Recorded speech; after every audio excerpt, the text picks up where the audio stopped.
तो नमस्कार दोस्तों, आज हम सीखने वाले हैं कंपाउंड के बारे में कि कंपाउंड किसे कहा जाता है। इसके पहले वीडियो में हमने देखा था कि एटम किसे कहा जाता है, मॉलिक्यूल किसे कहा जाता है और कंपाउंड क्या होता है। ये आज हम देखने वाले हैं, उसका डेफिनेशन, उसके सम एग्जांपल्स। हम आज अच्छी तरीके से कंपाउंड का मतलब समझने वाले हैं। कंपाउंड और मॉलिक्यूल का डेफिनेशन करीब करीब सिमिलर होता है, सिर्फ इसमें एक कंडीशन होती है, इसकी वजह से इसका डेफिनेशन कुछ अलग होता है। जो कि किस प्रकार, देखिए कंपाउंड मतलब क्या। Here is also two or more atoms are binding together, but they are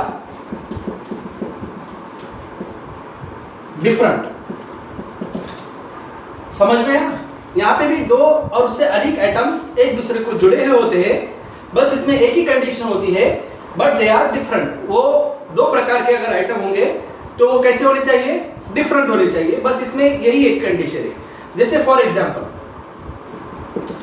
अगर हम इसका एग्जांपल लेते, मैं कुछ रैंडमली ऐसे कुछ एग्जांपल्स लूंगा, वो हम करेक्ट करेंगे, ठीक है। अब जैसे H2, O2, CH4, CH2, then CH3OH, then SO2, then N2। अब देखेंगे इसमें जो मैंने एग्जांपल्स लिखा वो मॉलिक्यूल की तरह ही लिखा, तो फिर फर्क क्या हो गया मॉलिक्यूल और कंपाउंड में। हमने एक लाइन इसमें लिखी थी, बट दे आर डिफरेंट। क्या पे डिफरेंट होना चाहिए, जो कि एलिमेंट्स आप जो लिख रहे हो वो कैसे होने चाहिए, डिफरेंट होने चाहिए, सेम प्रकार के नहीं होने चाहिए। देखिए अब हाइड्रोजन, इसमें दो एलिमेंट है, तो वो कैसे है, दोनों भी सेम है, तो क्या ये कंपाउंड होगा? नहीं, ये क्या नहीं होगा, ये कंपाउंड नहीं होगा।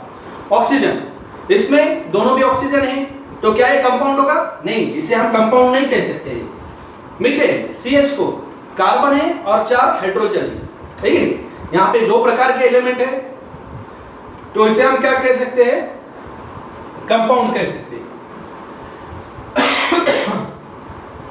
इसे हम क्या कह सकते हैं, कंपाउंड कह सकते हैं। कार्बन डाइऑक्साइड, ये भी क्या हो गया, कंपाउंड, बिकॉज कार्बन और ऑक्सीजन दोनों भी क्या है, डिफरेंट टाइप्स के एलिमेंट्स है। मिथिल अल्कोहल, यहाँ पे भी कार्बन, हाइड्रोजन, ऑक्सीजन, इस प्रकार के 3 प्रकार के एलिमेंट ये डिफरेंट है, तो ये भी क्या हो गया, कंपाउंड हो गया। सल्फर डाइऑक्साइड, दोनों भी डिफरेंट है, सल्फर और ऑक्सीजन, ये भी क्या हो गया, कंपाउंड। नाइट्रोजन, इसमें सेम प्रकार के एलिमेंट है, दोनों भी नाइट्रोजन है, तो इसे हम क्या कहेंगे, कंपाउंड में नहीं कहेंगे। तो यहाँ पे 4 जो एग्जांपल्स है वो हमें कंपाउंड दर्शाते हैं। Methane, carbon dioxide, Mithil alcohol, sulphur dioxide. Why?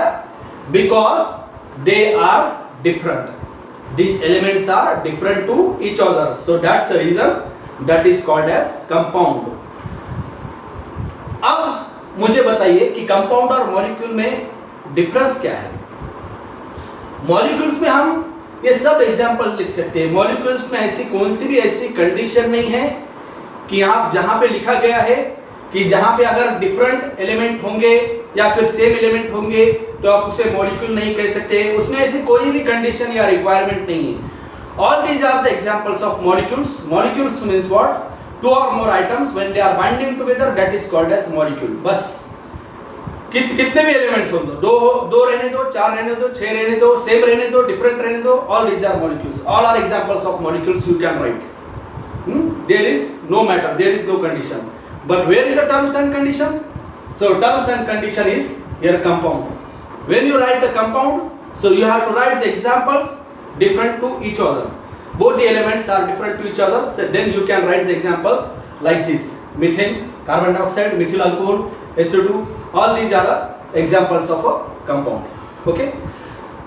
अगर आपको हमारा वीडियो अगर अच्छा लगा तो प्लीज सब्सक्राइब कीजिए।